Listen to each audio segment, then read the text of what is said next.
Question number करते हैं 4। देखो इसमें दो क्वेश्चन दिए हैं, फर्स्ट और सेकंड। तो हम सबसे पहले फर्स्ट करेंगे। 5 पेंसिल तथा 7 कलमों का मूल्य 50 रुपये है, जबकि 7 पेंसिल और 5 कलमों का मूल्य कितना है? 46 रुपये। तो एक पेंसिल का मूल्य और एक कलम का मूल्य बताना है। ग्राफीय विधि से हल कीजिए। तो हम इसको सॉल्व करेंगे। तो देखो पेंसिल का मूल्य पहले दिया है 5x और कलम के दिया है 7। तो हम क्या करेंगे, इस समीकरण फर्स्ट को लिखते हैं यहाँ तक। ठीक है, तो हम इसे सॉल्व करते हैं आगे। क्वेश्चन नंबर चौथे का फर्स्ट है, तो उसके बाद सेकंड करेंगे। तो ये हमने समीकरण लिख दिए यहाँ। देखो क्वेश्चन 4 का फर्स्ट है। तो यहाँ दिया है हमें पेंसिल का मूल्य माना है, हम लिखेंगे माना। ठीक है, हमने इसका मूल्य माना है x और कलम का माना है y। तो उन्होंने पहले क्या दिया था कि हमारा 7 पेंसिल दी थी। तो हम क्या लिखेंगे, फर्स्ट शर्त। फर्स्ट शर्त तो 7x हो जाएगा प्लस के, और कलम कितनी दी है? कलम दिए इन्होंने हमें, सॉरी गलत हो गया, 5 पेंसिल दिए। 5 पेंसिल दिए और कलम दिए 7, तो 7y।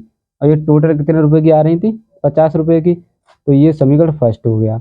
अब ऐसे ही सेकंड शर्त है, उससे चलेंगे। देखो सेकंड में इसका उल्टा है, यानी कि 7 आपको पेंसिल दिए तो 7x हो जाएगा, और 5 कलम दिए तो 5y हो जाएगा। अब इसमें दोनों कितने रुपए में दी थी? ये 46 रुपये में। यहाँ समीकरण सेकंड। अब हमको x और y यानी पेंसिल का मूल्य और कलम का मूल्य निकालना है। तो हम इसे क्या करते हैं, विलोपन विधि से हल करते हैं। यानी विलोपन में क्या करते हैं कि एक मान बराबर करते हैं। तो हम क्या कर लें कि ऊपर वाले में कर दें हम 5 का गुणा, और नीचे वाले में 7 का गुणा कर दें। जैसे हम इसमें करते हैं 5 का गुणा और इसमें करते हैं 7 का गुणा। तो ये नए समीकरण बन जाएंगे। कैसे? देखो 5 का इसमें करेंगे 25x प्लस 5 का 7 में तो 35y बराबर 250। अब 7 का इसमें करेंगे तो 49x और इसका 35y बराबर, देखो इसमें हम करते हैं 46 में 7 का गुणा। तो ये आपका आएगा 7 छिंगे 42 की 2 हासिल 4, 7 चौके 28, 29 30 31 32, ये आ गया 222। ठीक है, अब इनको यहाँ लिखते हैं घटाने पर। घटाने पर माइनस माइनस माइनस, तो ये दोनों कट जाएंगे। अब 49 में से हमको 25 घटाने हैं, ये 24 बचेंगे आपके। कितने बचेंगे? माइनस के 24x बराबर। अब इसमें से इसे घटाओ तो ये आपके बचेंगे 72 माइनस के। देखो माइनस से माइनस कट जाएगा, और 24 से ये कट जाएंगे 3 बार, यानी 24 कितने होते हैं? 72। तो x का मान क्या आ गया? 3। हमारे पास पेंसिल का मान आ गया। अब हमको कलम का मान निकालना है। तो जो x का मान था हम समीकरण फर्स्ट में रखते हैं। तो यहाँ लिखेंगे x का मान समीकरण फर्स्ट में, यानी कि इसको, यही समीकरण फर्स्ट है। अब ये नहीं लेंगे पीछे का, क्यों? इतना है हमारा समीकरण फर्स्ट। तो 5x प्लस के 7y बराबर 50। तो देखो कहाँ रखना है x के स्थान पर, तो 5 गुणा 3 प्लस के 7y बराबर 50। तो 5 15 प्लस के 7y बराबर 50। तो 7y बराबर, यानी 15 प्लस के तो पच्छंदर करेंगे, किसके हो जाएंगे? माइनस के। तो 7y बराबर बचेगा आपका 35। तो ये हो जाएगा 7 पन्ना 35। तो y बराबर कितना आ गया? 5। यानी कि यहाँ से हमें पेंसिल का और कलम का मूल्य पता चल गया।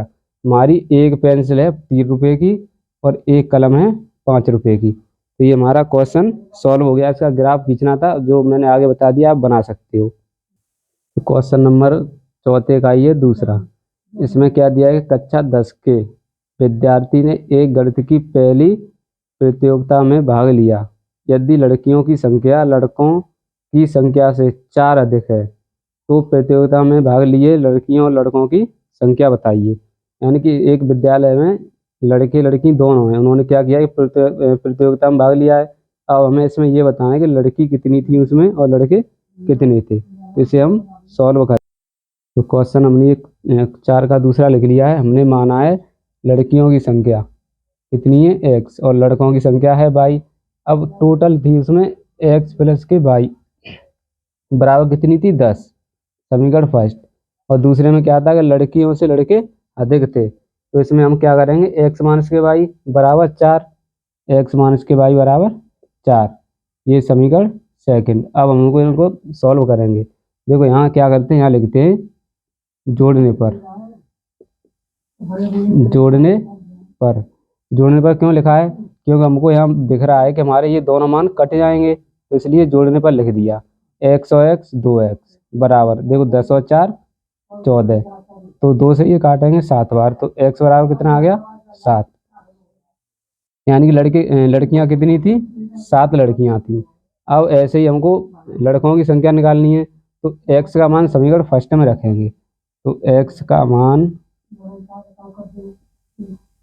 समीकरण फर्स्ट में, यहाँ लिखते हैं x प्लस के वाई बराबर 10, ये समीकरण फर्स्ट है हमारा, तो x के स्थान पर रखना है 7, यहाँ प्लस लगाएंगे y बराबर 10, तो y बराबर 10 माइनस के 7, तो y बराबर कितना आ गया 3। यानी कि हमारे कितने थे, 7 लड़कियां हैं और 3 लड़के हैं, तो ये हमें लड़कियों और लड़कों की संख्या मालूम पड़ेगी, तो यही हमारा आंसर हो जाएगा। तो ये हमारा क्वेश्चन पूरा हो गया। अगला क्वेश्चन करेंगे, क्वेश्चन नंबर 5 है। देखो इसमें क्या दिया है कि हमको अनुपात दिए हैं, तो इनकी तुलना कर ज्ञात कीजिए कि निम्न समीकरणों योगों द्वारा निरूपित रेखाएं एक बिंदु पर प्रतिच्छेदित करती हैं या समांतर हैं या समपाती, यानी 3 कंडीशन दी हैं, इनमें से एक कंडीशन है वो इसमें लागू होगी, तो ये हमको 3 भाग दिए हैं इसमें, तो सबसे पहले हम फर्स्ट भाग करते हैं इसका, ठीक है। तो हम इसे अब सॉल्व करेंगे। देखो इससे पहले मैंने जो फॉर्मूले लगाए थे लिखा दिए हैं आपको स्टार्टिंग में पार्ट 1 में, तो वो इसमें यूज होंगे अब, ठीक है। तो इसे सॉल्व, तो ये क्वेश्चन हमने लिख लिया है। तो यहाँ पर देखो इसका फर्स्ट भाग कर रहे हैं, तो हम क्या करते हैं, सबसे पहले समीकरण फर्स्ट की तुलना करेंगे। किससे करते हैं, वो तुलना करने के लिए हम समीकरण लिखते हैं। देखो समीकरण फर्स्ट की a1x प्लस के b1y प्लस के c1 से तुलना करने पर, ठीक है। यानी कि देखो x से x हट जाएगा तो कितने बचेंगे, a1 बराबर 7, y से y हट जाएगा तो b1 बराबर -4, और c1 का मान कितना आएगा 8। अब ऐसे ही हम यहाँ लिखेंगे समीकरण सेकंड की, अब यहाँ a1 लिया था क्योंकि पहला समीकरण था, अब यहाँ लेंगे a2 क्योंकि हमारा दूसरा समीकरण है। a2x प्लस के b2y प्लस के c2 से तुलना करने पर, तो देखो x से x हट जाएगा तो a2 का मान कितना आ जाएगा 7, और y से y हट जाएगी तो b2 का मान 6, और c2 का मान आएगा आपका -9। तो जो उसमें कंडीशन दी थी ना क्वेश्चन 5 में, कौन सी थी, a1/a2 बराबर b1/b2 बराबर c1/c2, यही तो दी थी। तो a1 का मान कितना है 7, a2 का मान भी 7 है, b1 का मान कितना है -4, और आपका b2 का मान है 6। देखो c1 का मान 8 है और c2 का -9। तो इसमें आपको ऐसी कोई दिख रहा है कि जो बराबर हो जाए, यानी कोई भी कंडीशन बराबर नहीं है, इनके जो मान आ रहे हैं वो सबके अलग अलग हैं। आप काट के भी देख सकते हो, कैसे 7 से 7 काट सकते हो, इससे ये काटे, ऐसे काट के देखोगे फिर भी आपके मान अलग ही आएंगे। तो इसे लिख सकते हो a1/a2 not equal to b1/b2 not equal to c1/c2।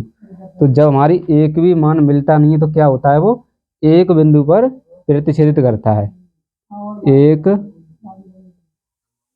बिंदु पर प्रतिच्छेद, यहाँ लिखोगे प्रतिच्छेदित, और यहाँ देखते हैं प्रतिच्छेदित, ठीक है, करेगा या करता है। तो ये आगे थोड़ी मिस्टेक हो गई है यहाँ पर, ये थोड़ा प्रतिच्छेदित गलत लिख किया है, ठीक है। तो यहाँ हम दोबारा लिखते हैं, लिखेंगे प्रतिच्छेदित है, ठीक है, ऐसे करके। तो ये हो गया, तो हमारा आंसर, मेन आंसर है वो आपका ये होगा, ठीक है।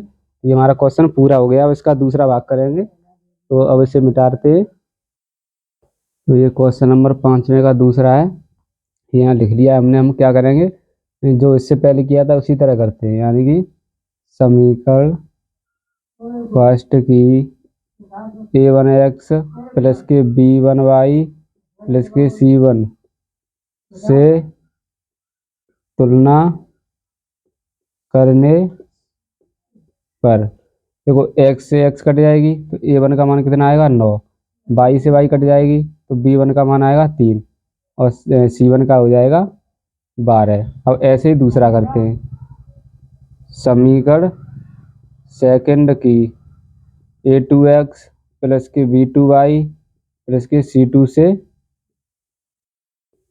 तुलना करने पर, ठीक है। देखो x से x कट जाएगी तो a2 का मान क्या आएगा 18, y से y कट जाएगी तो b2 का मान 6, c2 का मान हो जाएगा 24।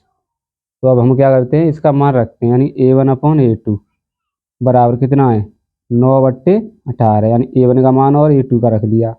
b1/b2 इसका मान कितना है 3/6, c1/c2 यानी c1 का है 12 और इसका है 24। तो इसे काटेंगे। देखो 9 एकम 9, 9 दूनी 18, 3 एकम 3, 3 दूनी 6, सॉरी 9 दूनी 18, 12 एकम 12, 12 दूनी 24, यानी ये सब मान कितने हो गए 1/2, 1/2, 1/2 हो गए सबके।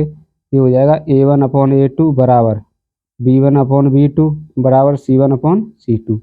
जब सब मान बराबर होते हैं तो ये रेखाएं कैसी होती हैं, समपाती होती हैं, समपाती। तुम्हारा ये आंसर हो गया है, हमको सिर्फ यही बताना था। तो ये हमारा क्वेश्चन सॉल्व हो गया।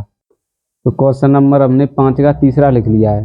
अब हम क्या करेंगे, किसके समीकरण फर्स्ट, यहाँ लिखोगे समीकरण फर्स्ट की, यहाँ मैं डायरेक्ट लिखता हूँ, ठीक है। समीकरण फर्स्ट की a1x प्लस के b1y प्लस के c1 से तुलना करने पर, तो यहाँ कर क्या करते हैं हम, इसकी तुलना करेंगे तो x से x कट जाएगा तो a1 का मान आएगा 6 और y से y कट जाएगा तो b1 का मान आएगा -3 और c1 का मान 10। ऐसे ही लिखेंगे यहाँ समीकरण सेकंड की a2x प्लस के b2y प्लस के c2 से, तो आप समझ जाना, ये मैंने डॉट डॉट कर दिया है, ठीक है। देखो x से x कट गया तो a2 का मान कितना आएगा 2, b2 यानी y से y कट जाएगा तो मान इसका 1 और c2 का मान 9। अब देखो हम इनके मान रखते हैं तो a1/a2 तो 6/2, तो b1/b2 ये माइनस के 3/-1 और c1/c2 तो ये हो जाएगा 10/9। देखो इसे काट दे 3 बार, माइनस से माइनस काट दें तो ये दोनों बराबर हो जाएंगे। देखो 3/1 और 3/1, तो यहाँ लिख सकते हो a1/a2 बराबर है b1/b2 और नॉट इक्वल टू c1/c2। यानी जब दो मान आपस में बराबर होते हैं तो कैसी रेखाएं होती हैं, वो होती हैं आपकी समांतर, समांतर। तो ये आपका आंसर हो गया। तो ये क्वेश्चन 5 के तीनों क्वेश्चन सॉल्व हो गए।